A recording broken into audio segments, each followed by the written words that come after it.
Zuzanna Fuchs, Professor Zuzanna Fuchs, PhD in linguistics from Harvard, and director of a research lab in linguistic bilingual processing at USC.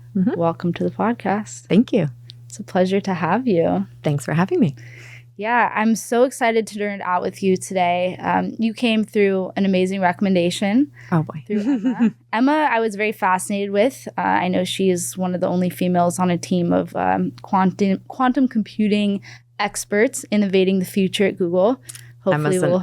Yeah. Or Amazon? Oh, no, I was going to say said... Emma's an absolute rock star. Oh, yeah, Emma. Okay. Yeah. Emma, I was like, oh, did she change? I thought she was at Google. Nope, yeah, you're right. Fingers crossed she'll come on eventually. But yeah, I'm very fascinated. You've had a very interesting career journey, and you have a very niche focus that you're working on. Tell me more about that.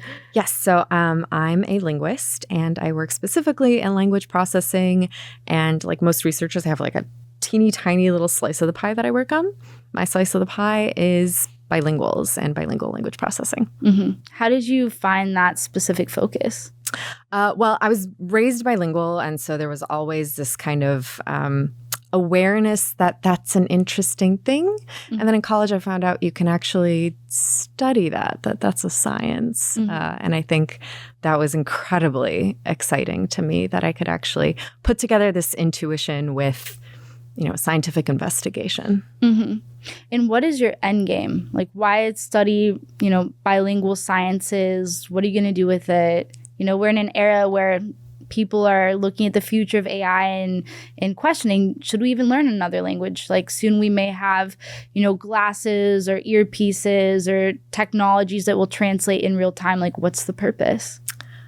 Well, I think you can come at it from a couple of angles. The way I think about it these days, the U.S. is a specific case where we talk about bilingualism as that like other version of being that some of us decide to attain, some of us don't. But the truth is that in most of the world, people are bilingual, trilingual, and more. And so if what we want to do is understand how humans process language, and we want machines to be able to mimic that, then actually if we want machines to mimic just monolinguals, they're mimicking a tiny slice of the human population. And if we understand bilingual language processing, we're going to do a lot better job in understanding how to make the machines match what humans can do. So is your focus developing this to develop technology, or are you focused on helping more human beings become bilingual, or bilingual human beings achieve some other threshold, or all of the above? How do you think about it? Kind of none of the above, actually. So I do primary research. So I do the kind of research that in and of itself is probably not going to immediately help anybody. But part of my job and part of the next step, once I get tenure, is to talk to the people who can then translate that research to concrete computational tools or to educational materials. Me on my own, when I think about doing my research, I do hope that it helps bilingual people who participate in my experiments learn a little something about themselves, and give them some kind of validation of, being bilingual is interesting and exciting in and of itself, and maybe give them motivation to keep going. But that's as far as my immediate research will actually go until I team up with the right people. Interesting. Why is tenure so important in this process? So tenure, once you have tenure, you are basically employed for life, right? Until you have tenure, you basically have to hustle to publish a lot, publish quickly, and publish stuff that's going to be considered impactful in your field among researchers in your field. So differently. So that's terrifying to me, but it's amazing what you've been able to achieve and to have that foresight to know what to do at the right time. And I'm curious how the research you're doing right now, what is the delta between what you're doing right now and the research you're going to do when you have that tenure and you can do whatever you want? That's a great question. I think what I'm doing right now, I am excited about, but there are certain projects that I have kind of put on the back burner, the we'll do this in a couple of years that are not unrelated. It's not like I'm going to get tenure and like 180 and do something totally different, but they are going to be more applied, working with language teachers or working with people who do computational linguistics, NLP, right? Mm-hmm. But yeah. So they will be in the general domain of what I do, bilingualism, language processing, but connecting to points that I can't really connect to right now and still be compelling to the people assessing my dossier. Interesting. So if, like, just thinking about your legacy, if the world could remember only one contribution, what would that be? Like, what would just inspire you? Like, what makes you feel alive? What is that fire? Like, if there's one thing that you know you could add that would change people's minds and impact the world forever, what would that look like? This feels like a almost a job interview question. It's like a game show. Yes, yeah. You gotta push the right button. I think.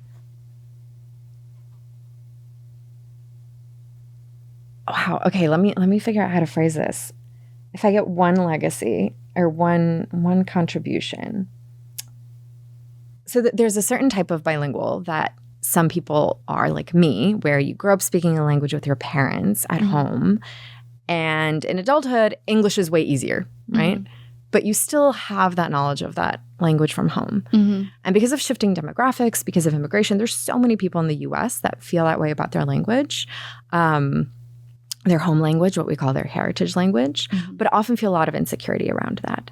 And so if at the end of all of this, what I've contributed is that heritage speakers feel like they're really valued as bilinguals, that they are bilinguals, I'll be happy. Interesting. Do you think that looks like a social movement that's like predicated on the foundation of your research? I think social movement is probably a bit too strong of a statement. Like, I don't think a movement needs to happen, right? I think it's really just awareness and how we talk about things. That makes a lot of sense. Yeah, it's really interesting. It seems like there's a lot of thought going into navigating your career. You're very career-oriented. I'm curious, are there other facets to you that you really intentionally cultivate? Hobbies, different areas of study, fitness, wellness? What does that look like? Yeah, quite a few of those things. You can tell me which one you want me to talk more about. But fitness, absolutely, for various reasons. But also playing piano.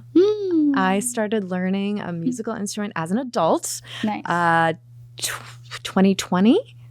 Yeah, I think COVID hobby.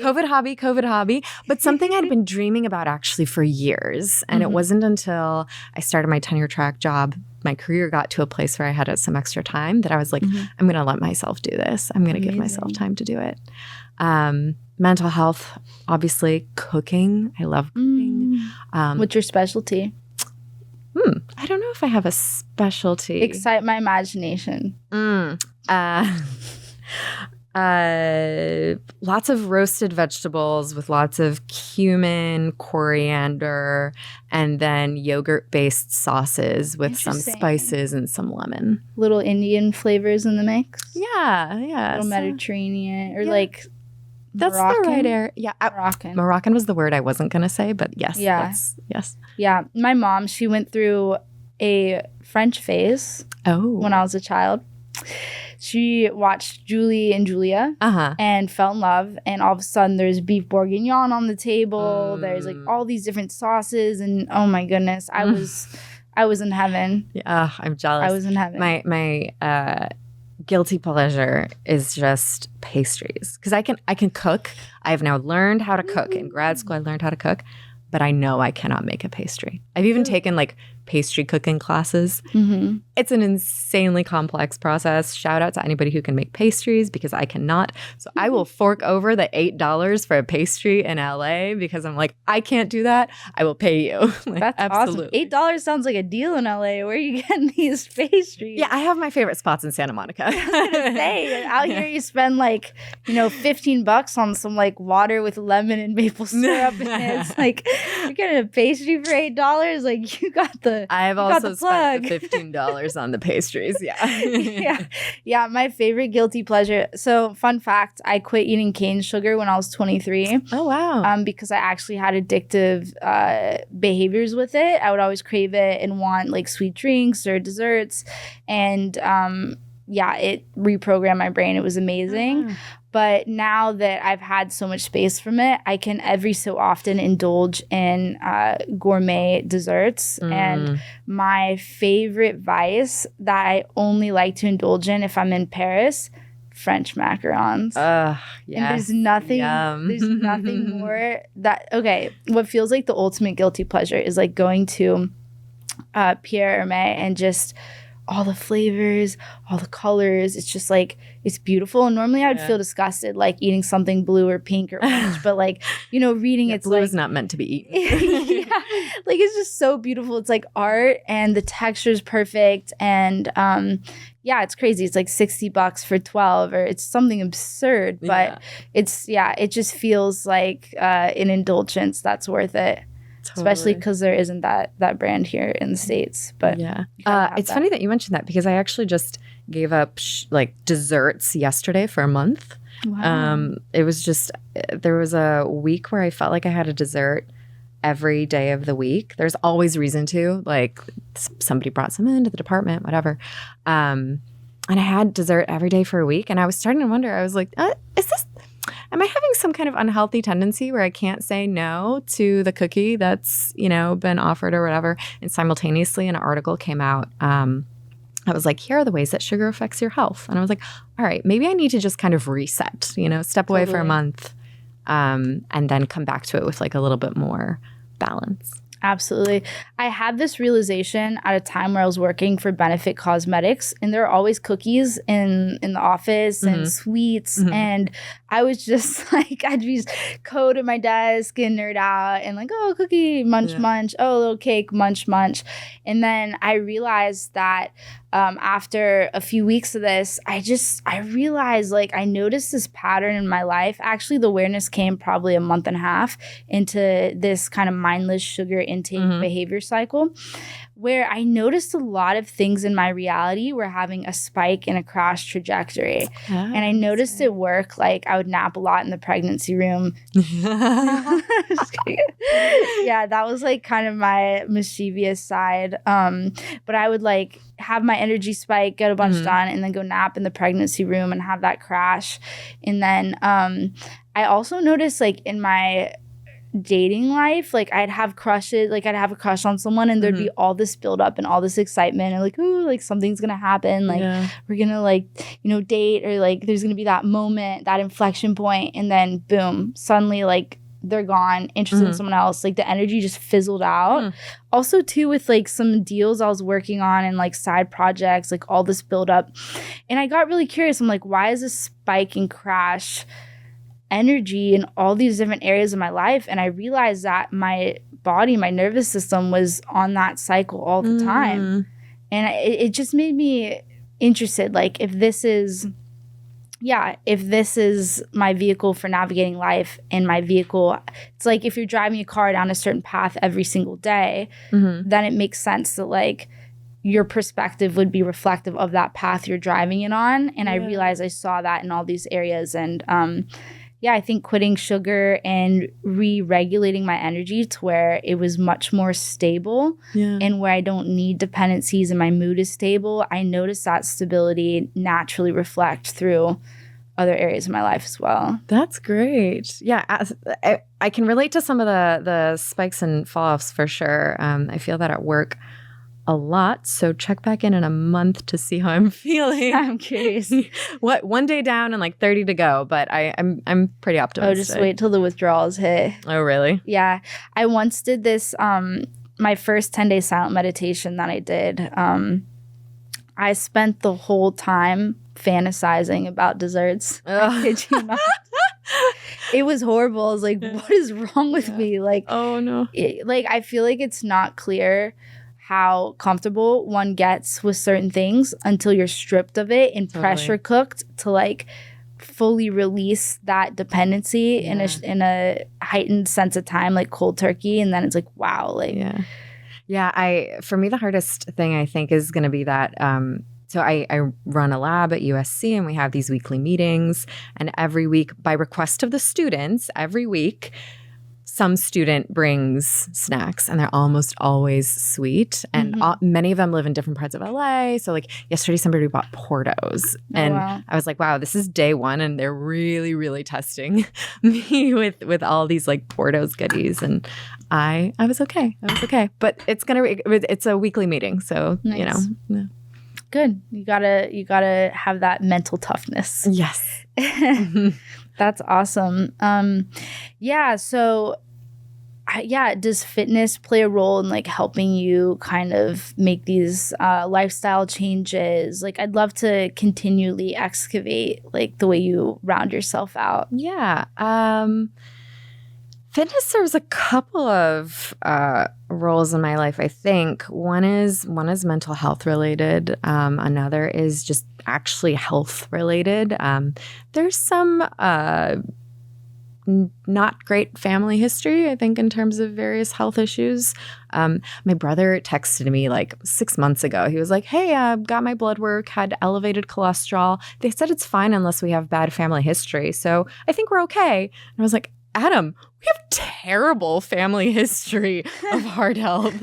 Please start working out. And for the record, he did. Mm-hmm. But I've also had elevated cholesterol in the past. So I've been, fitness plays a large role in just kind of keeping all those things at bay, diabetes in the family and all that stuff. So that's a big part of it. And also actually like maintaining some of my friendships. Like I have 2 friends with whom I go to kind of alternating yoga classes, and we have a coffee after or just catch up. We're all so busy. You know, those Venn diagrams in like choose 2 out of 3. Yes, choose 2 out of 3. Exactly. Right. Like what is it? Friends, career, or love. Okay. So for me, if I can squeeze fitness and friends into the same bubble, like nice. I can maintain, my likelihood of maybe having all 3 is nice. A little higher. So interesting. Yeah, you mentioned when we were chatting earlier privately that female friendships have played such a fundamental role in your life. And I'm very curious to learn more. I feel like personally, I've always had more male support. Like I'm very close with my mom, but I grew up with a brother. I also had not so great experiences with women. I think my first like genuine healthy friendship that I had was in college. And I grew up in like just different cultures. So a lot of the women in those cultures, like I was like bullied for religious purposes. I was bullied for like my size, being petite. Like there's a lot that I went through. So like the warmth and the connection with women came later in life, but after I'd already developed like an intense amount of comfortability, just like, with guy friends, like I've always had a lot of comfortability there. And so I'm curious for you, I'd love to learn like how female friendships have been this really stabilizing foundation for you and why you think they've left such an impact versus like some of the ones with men in your life. Yeah, they've been incredibly important for me in a number of ways. I've had some close friends, 2 or 3 close friends since like middle school. And also had friends that came later along the way. But I'd say these days, the really important roles that they play are, one is just kind of talking about what it means to be a woman, even just at the biological, anatomical level. Like really having somebody that you can talk to about, oh yeah, you have these issues too? Yeah. How was getting your IUD in? Are we allowed to talk about that? Yeah. Okay, great. We've like touched on all sorts of the last girl I interviewed was telling me about her robot boyfriend sex triangle that she had in mind for her like creative project. Okay, so I think IUDs are tame. We're good. Okay. Yeah. All right. Yeah, I'm boring by comparison. Yeah. Okay. It's going to be hard to focus on what I want. I have a number of female friends who are also tenure track professors, and there's some sharing of experiences, right? The good and the bad. And also down to things like, what do you wear to class? Do you think I can wear this to campus this week? Like, does this seem work appropriate? It's down to that level, you know? Interesting. Do you feel like you spend a lot of time thinking about how to be a woman in a male-dominated field? Yes. I do. And I think about it partly from the perspective of thinking about how I present to my colleagues who are predominantly male. At USC currently, there are 4 with a 5th coming. He's starting in January, junior tenure track faculty in linguistics, of whom I am the only woman. Wow. Right? So I do think about that a lot. And then I also think about that in terms of how I present to the students, right? Because the students tend to have expectations about, you know, a young female professor, she's probably going to be chill, or she's probably going to be an easy grader, or I can one thing that people say is that female professors tend to do a lot more emotional labor.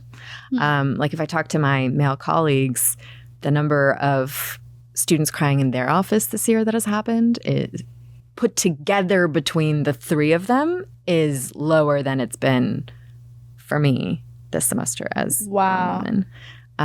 People can just show you what's going on in their emotional, mental health spheres. They feel more open to that. Yeah. And, you know, for the record, I care deeply about my students, and I'm happy that they feel like they can come talk to me. I'm glad that they think of me as somebody that they can trust. On the other hand, it's exhausting, right? It's so tiring. Can I ask you a vulnerable, edgy question? Sure, yeah. Cool.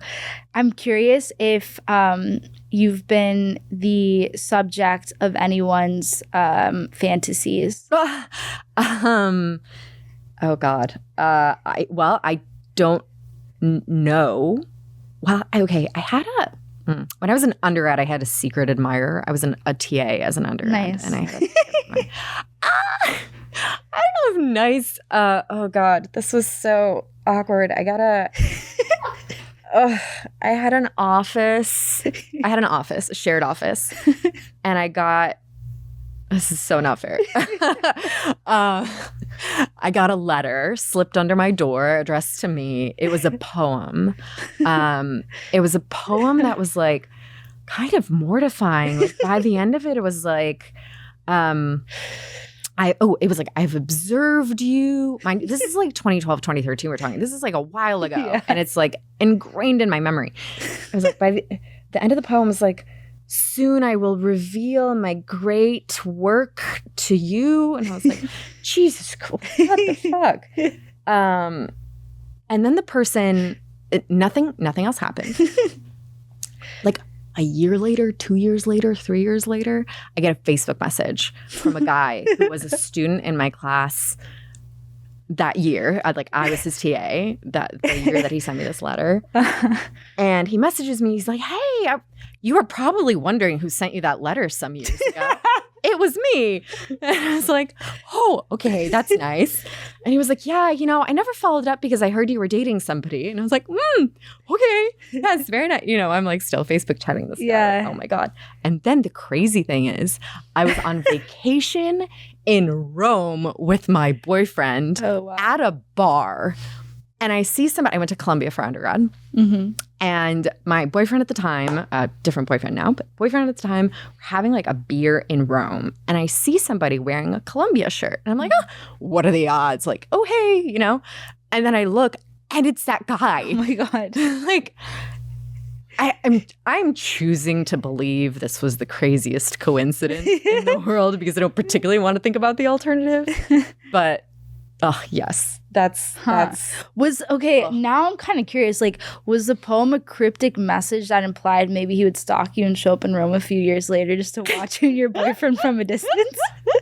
Like if observe was like already a term used in the poem, it's just kind of like, in what other ways are you observing? I know. I don't remember anything cryptic other than soon I will reveal my great work or something. I don't exactly remember the words at the end. But yeah, that was. If I have a ton of views on this one podcast in a very short amount of time from the same source, I'm gonna be like, I wonder. Oh no. Well, okay, now you know. Yeah. Don't send letters like that to your TA. Yeah, no, that's really funny. I actually had a crush on my TA in calculus at North Carolina, and yeah, I don't know. Like, I didn't really like hit on him. I would just look. Good. Crushes are fine. I would just touch.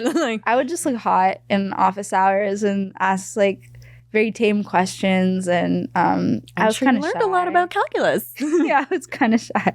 I had a lot of statements in my mind of like cheesy like things to say. Like I wonder what that equation between you and I would look like. Yeah, no. The more bold sides of me came out later. Yeah. Okay, well, probably for the best. Yeah. These days, universities have very strict rules around like TA-student relationship, which I think is a good thing. But, yeah, that makes sense. Mm-hmm. Yeah, I'm curious how love plays a role in your life now. So I do have a boyfriend now.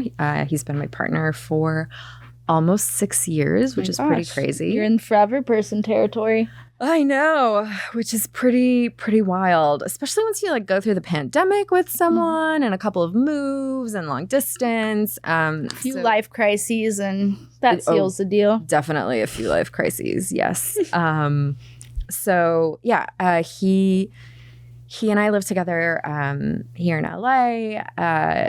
We were apart for 2 years while I was at the University of Iowa, which was kind of my pit stop before I made it to USC in LA. I spent 2 years at the University of Iowa. That was my first tenure track job.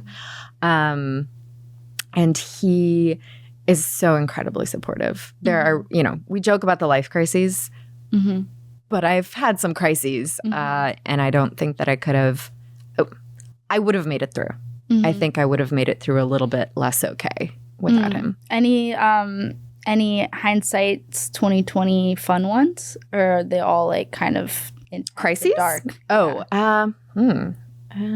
any fun ones? Not off the top of my head, I don't think.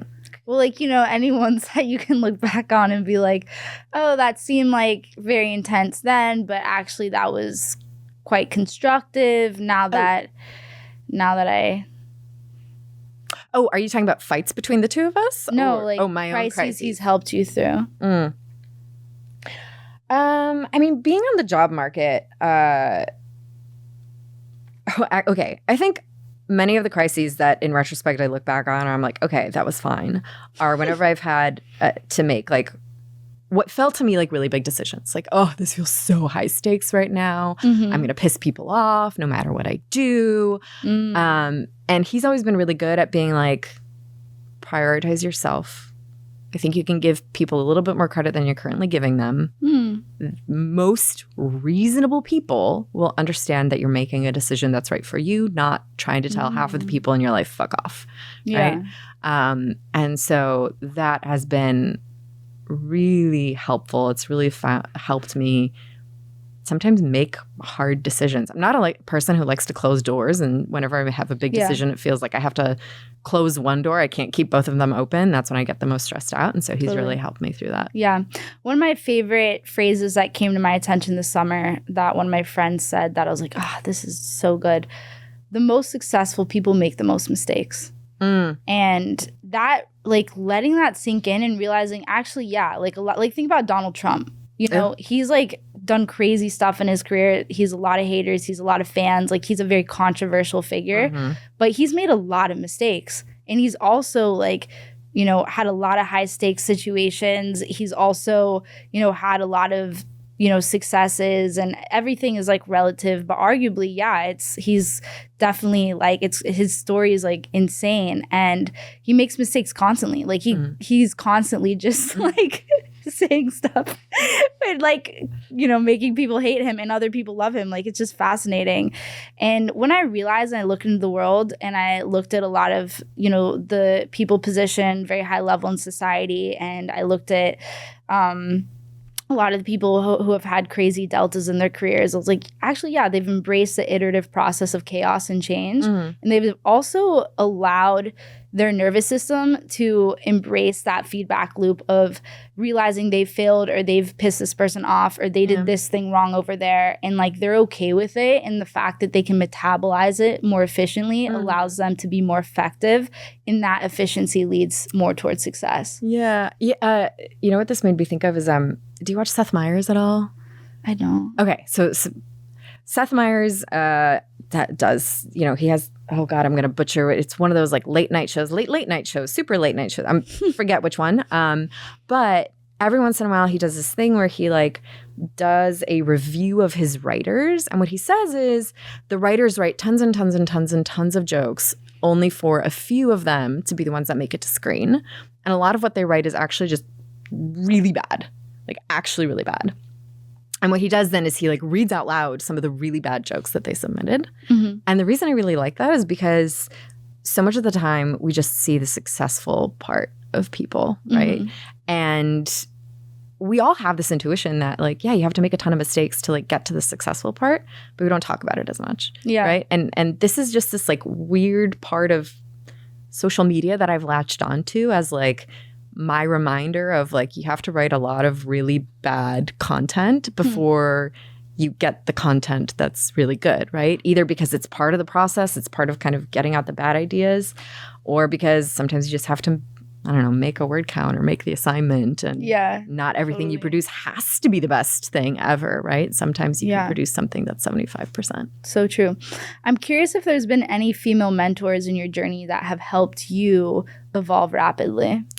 Yeah, my PhD advisor is a really big one. She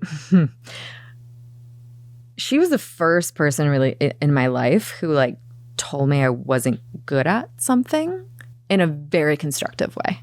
What'd she say? So after my first year of my PhD, she sat me down and she was like, Zuzanna, you're a good scientist. You're a terrible writer. And I was like, oh my God, like you don't want to hear that at the start of your first year, right? That's actually quite scary. It's kind of bold. Like she didn't like warm you up at all for it. She's just like, here, like. She's always been like that. That's just her personality. So you're correct. She did not warm me up. But immediately after that, she started talking about ways that we can work on it. Right? She was like, I'm going to put you on this project so that you can start writing, and then I will look at your drafts and give you feedback so that you can develop this part of your profile. Because to be a successful scientist, you have to be very good at writing. You have to write down your ideas and communicate them to most people in written form. And so you can be brilliant, but if you're not a great writer, things aren't going to go great.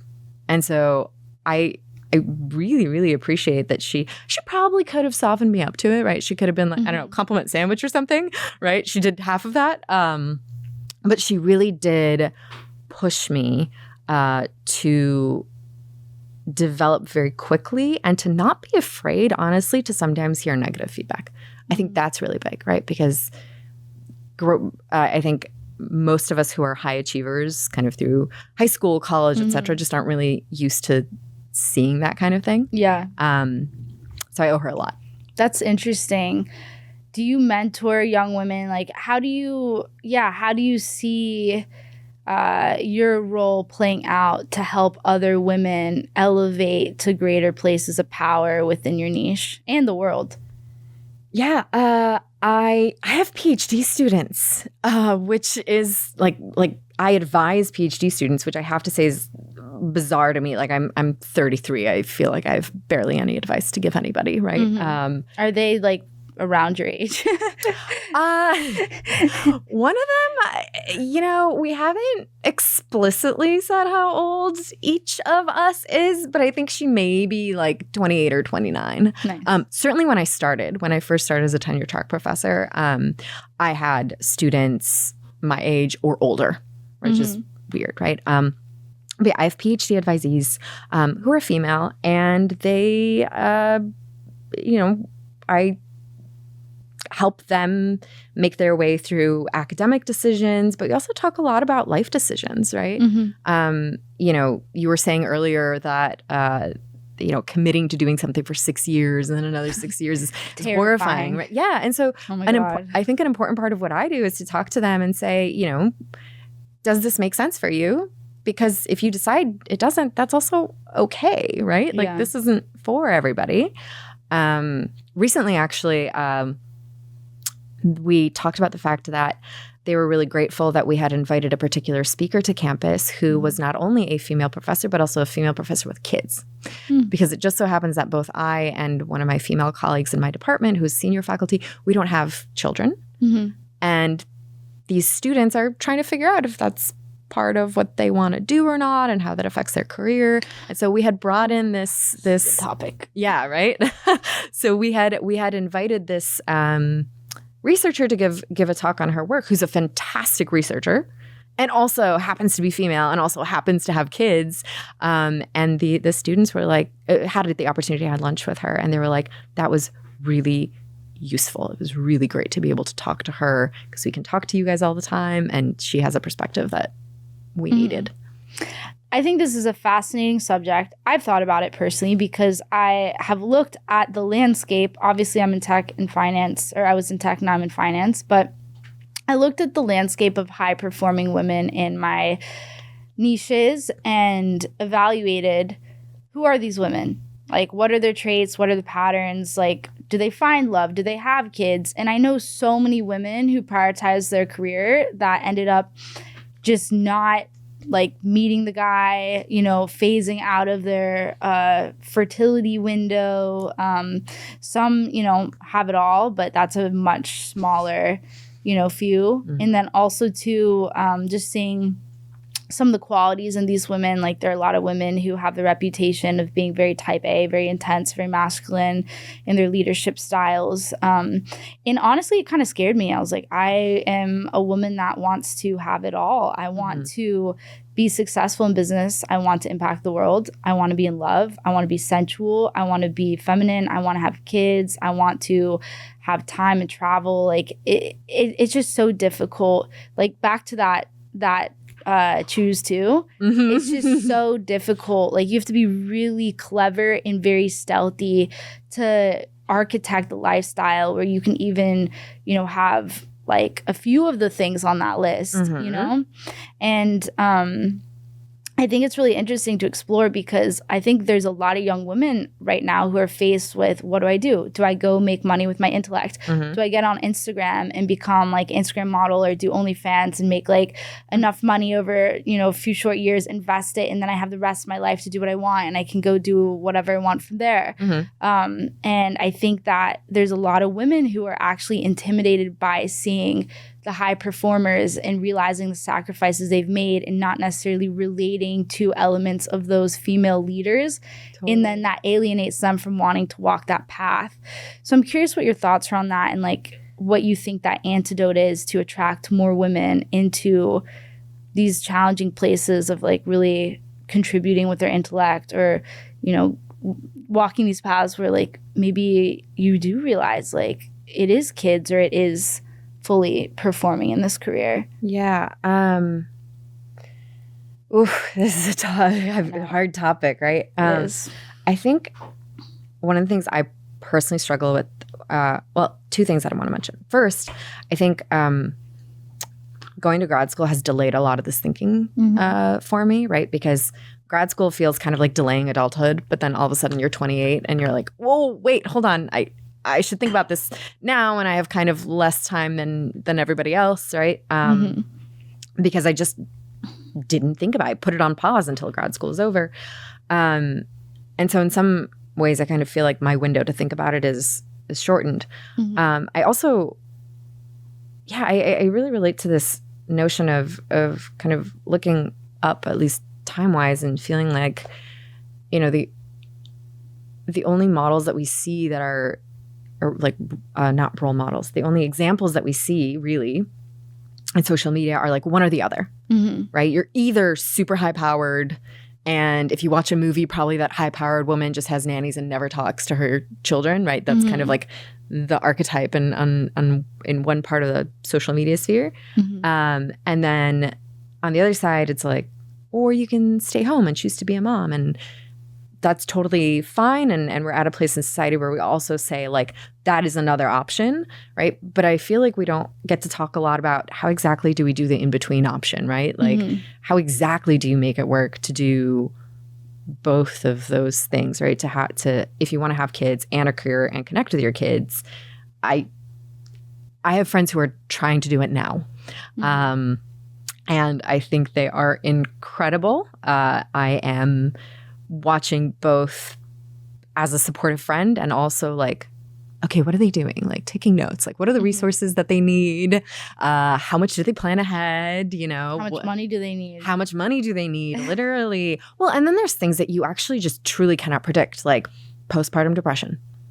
Like, you don't know if that's gonna be you, right? I heard that's intense. Yes, I have a friend going through that right now, and it is very intense, right? And she's somebody who wanted to be a mom so badly. She was so excited. And she still is. She absolutely adores her child, but she is having very serious mental health struggles. Crazy.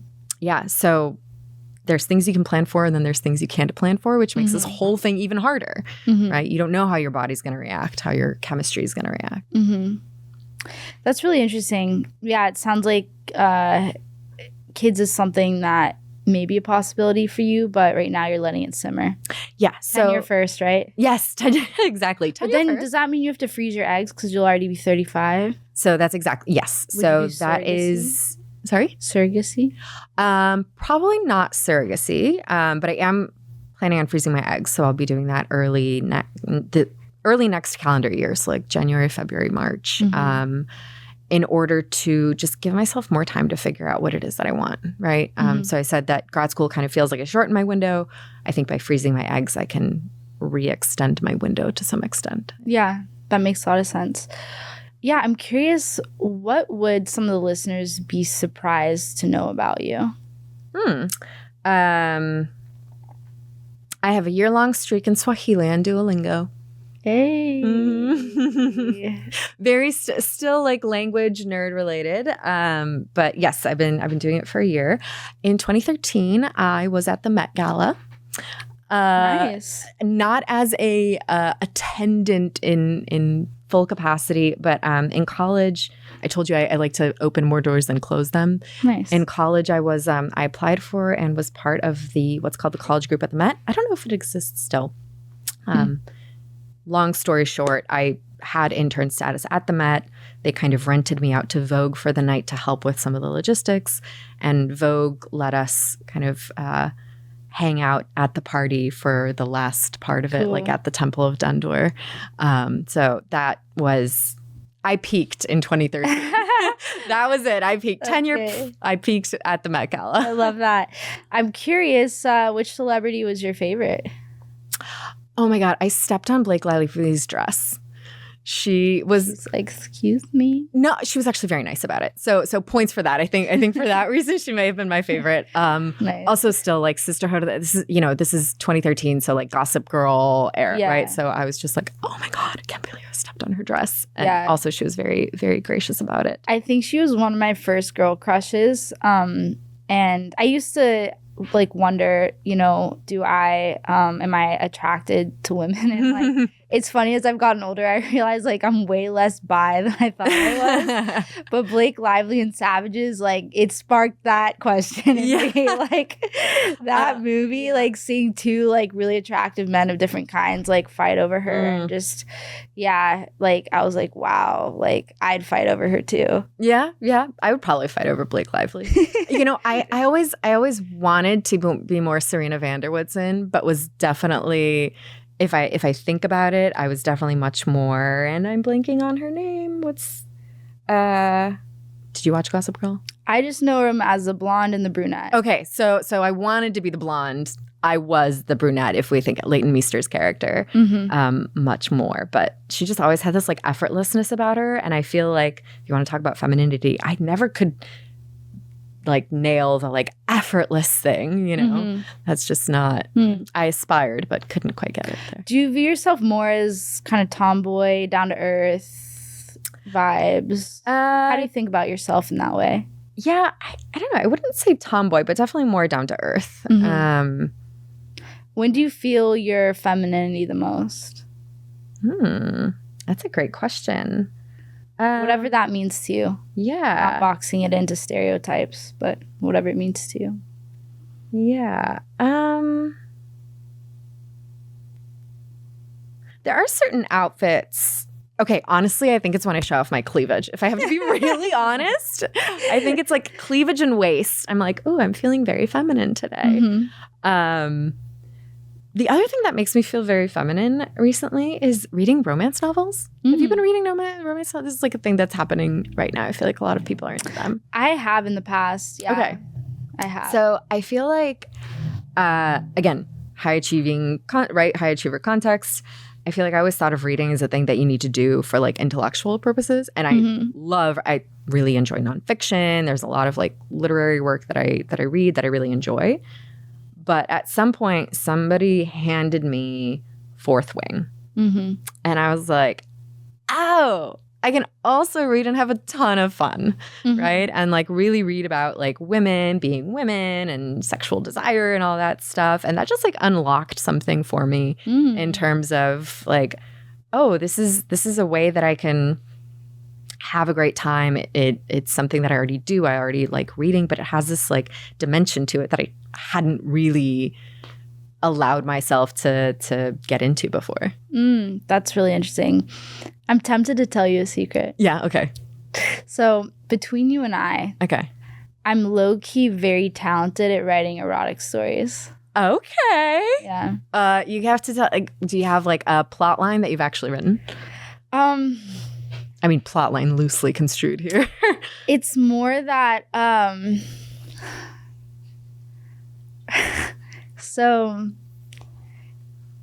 I dated this guy that, he thought it was, my ex thought it was hot that, maybe I would have confessions of experiences that I had that maybe he like didn't know about. Okay. So I'd write these like incredibly graphic stories for him. To like inspire this like fantasy for him. Okay. So did he then try to like reenact stuff? Like what was the outcome of this? That's like a very good. Honestly, I think that man, he struck gold with me because that was like the first real relationship of my 20s. So I was like very there's just like a lot of things that he like really enjoyed and liked, and I leaned into them, and I was like very devotional. And so I think that he definitely like got to benefit from them. And I think it was more just thinking about me as different archetypes. Like I think that for some guys, like maybe they like role play, or they like seeing their girl dress up in different ways and be different versions of herself. I think the stories really sparked that for him, where he imagined me as these different versions. And that was really exciting because it's almost like he got like multiple girls in one. Okay. Do you feel like you learned anything about communicating your needs to your partner in this way? That's interesting. I felt like I learned a lot about distilling what I found hot in sexual experiences through writing erotic stories, and also just like the graphic details and getting into like building the storyline and like the nuances of it. Like I felt like I could really transform myself and bring someone there. And actually, this summer I had this amazing experience. I had the most amazing summer traveling Europe. Okay. And on one of my flights, I think I was probably flying from France to Spain. I had my AirPods in. I was listening to this French song. It's a beautiful song. I'll probably link it so you guys can listen to it.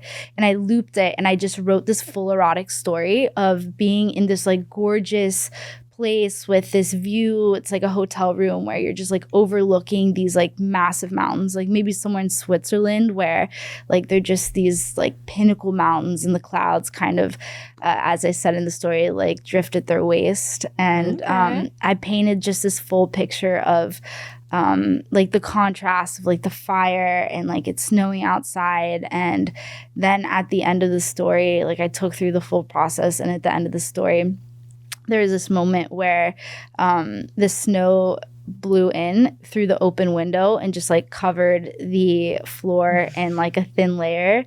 And obviously that was like in tandem with kind of the ending of the erotic moment. And the question was that I left the reader, the listener with was, are we an expression of nature, or is nature an expression of us? Ooh. What's your own take on that? I'm very inspired by nature, and I feel myself more aroused when I spend more time in nature. Oh, okay. How about you? How do I answer the question? Or does nature inspire you? Oh. Does nature inspire your primal sides?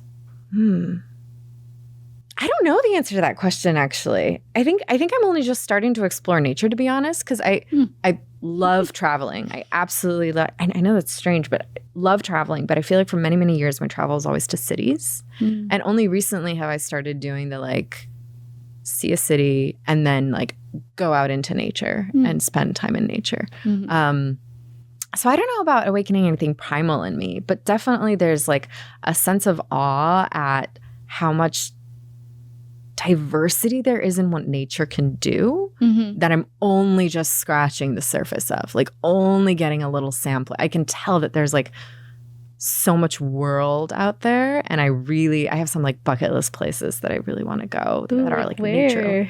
Alaska's high up there. The Galapagos has always been kind of on my bucket list for both nature and science nerdy reasons, right? Tell me about that.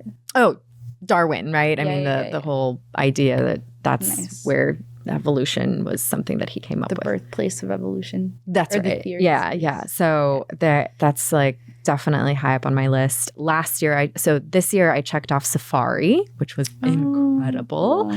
And then last year I checked off Australia, both the Great Barrier Reef and going into the outback. Wow. So really trying to scrape at the surface. That's amazing. Yeah. That's cool. Yeah, I definitely have some bucket list places as well. Like what?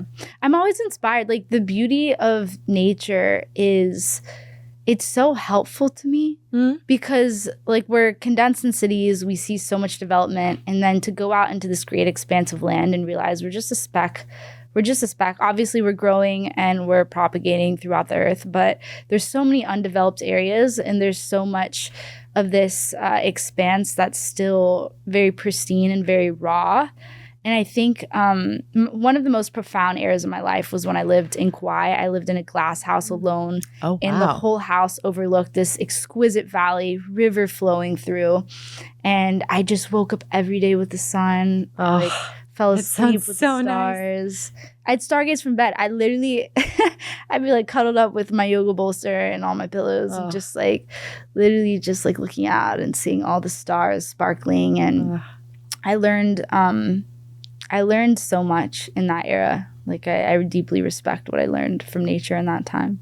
I still find nature has a very calming effect on me. That much I've figured out.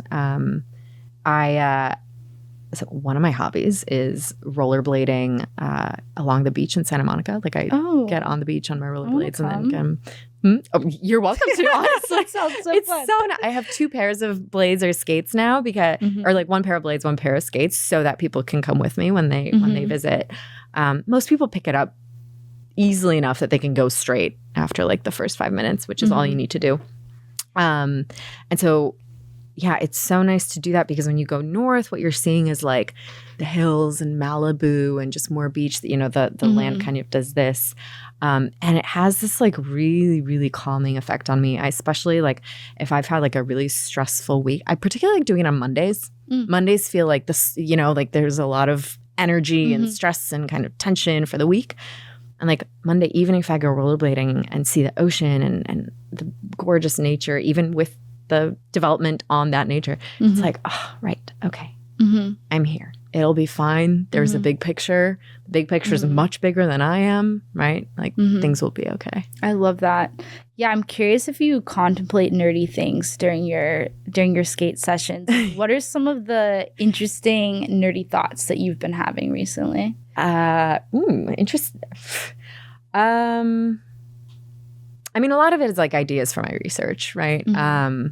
Like how can I improve upon a project? How can I use a methodology in a new way? How exactly do I explain something such that a slightly different audience will understand what it is that I'm saying, right? So yeah, I think about that a lot. Yeah. Oh, I have this is related to earlier. Another thing that my students find surprising about me, because this is another thing that why did I just think of this? I love a cozy game. Do you know the cozy game genre? So these are like video games where the whole point is you're not fighting anybody. This isn't like Halo or anything. You're literally just Call of Duty. Right. It's not Halo. It's not Call of Duty. It's literally you have like little characters and you're like growing crops and using the crops to bake a pie, and then you take a pie to this person and then your friendship level goes up. It's like that, but like there is no dying or pregnancy. And yeah, The Sims taught us all that, I guess, right? Like it was already stressful having a baby in The Sims where the pregnancy was like 3 days, right? But yeah, so my favorite one of these is called Disney Dreamlight Valley, and you literally just like level up your Disney character friends, right? Like that's like such a stress reliever for me also. My students find this like incredibly surprising about me. They don't think of me as like somebody who'd be into that kind of thoughtless activity. You strike me as someone who would love Club Penguin. What's that? Oh my God, did I just date myself? Oh, I have no idea. Club You're younger than I am, aren't you? Yeah. Club Penguin is this game where you're just a penguin and you like roam around, and there's like different things you can do in different places. You can wear different clothes. You can collect different things. I used to game when I was a kid. I don't game anymore. I really do miss Club Penguin now that I think about it. But it's just a heartfelt game. Okay. Like just explore and exist in these like cool alternate realities. Yeah. Yeah. Yeah, I as a kid, I played PC games, but my parents were always really focused on educational games. Nice. And educational books and all this stuff, right? And so it's really in adulthood that I've kind of gotten to a point of like, not everything has to be education. I do so much thinking and so much work and so many nerdy thoughts all the time, right? That like, it's totally fine to not, right? And it actually has taken me some vulnerability to like admit that to my colleagues and my students, right? That's actually a thing I do deliberately now, is to be like, that's why I told them about this cozy game, right? To actually kind of be like, it's okay, I'm a full person, right? I don't just sit there and think about linguistics all the time, despite being a professor. Yeah, you're like, I'm Professor Zuzanna Fuchs, and I play very heartfelt, lighthearted video games. Exactly. And read romance novels and rollerblade and all that. I love that. So on a final note, do you think everyone should become bilingual or at least try?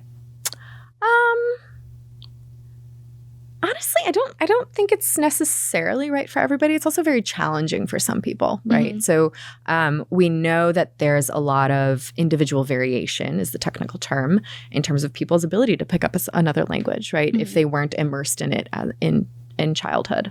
And so I think it's like with many things, like with college and things like that, or sports, right? If it feels like you're forcing it and it's just miserable, it's probably not giving you that advantage that you're hoping for, right? Yeah. Because I think that's why a lot of people choose to do it. You're probably it's probably a net negative, right? But I think if it brings you joy, if you're already very good at pattern recognition, if you anticipate traveling a lot. Is it good for the brain? Scientifically? This is a very fraught question, actually, in the field. So it seems like, here's the one that people seem to agree on. It seems to be the case that bilingualism changes the structure of your brain in a way that is going to give you an advantage later in life when our brains start deteriorating. Interesting. So there's been studies that have been found that people who are going to get Alzheimer's, if they're bilingual, they'll get Alzheimer's 5 years later than people with a very similar profile who are not bilingual. That's so interesting. Because I would think that the benefit would be a little bit more just rounding someone out. I guess, for example, when I speak Spanish, it leans into a part of my personality that I can't fully access through English.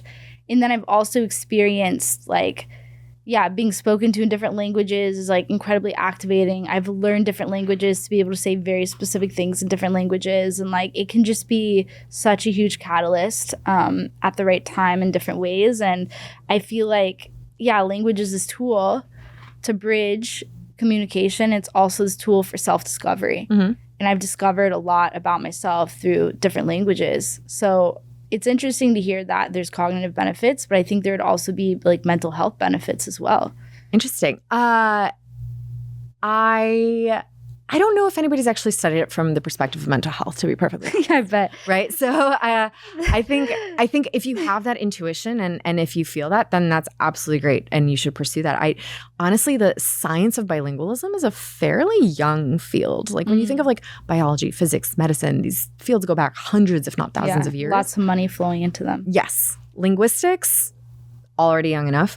Understanding what it means to be bilingual, super, super young as a field. And so I think perhaps in the next 10, 15, 20 years, we'll know a lot more about whether or not that's the case. Yeah. But right now, we're really just getting started and understanding what bilingualism can do for you. That's amazing. Well, it's amazing to be sitting here with a pioneer in that. And it's been such a pleasure to talk to you today. This has been great. Thank you so much. Thank you so much.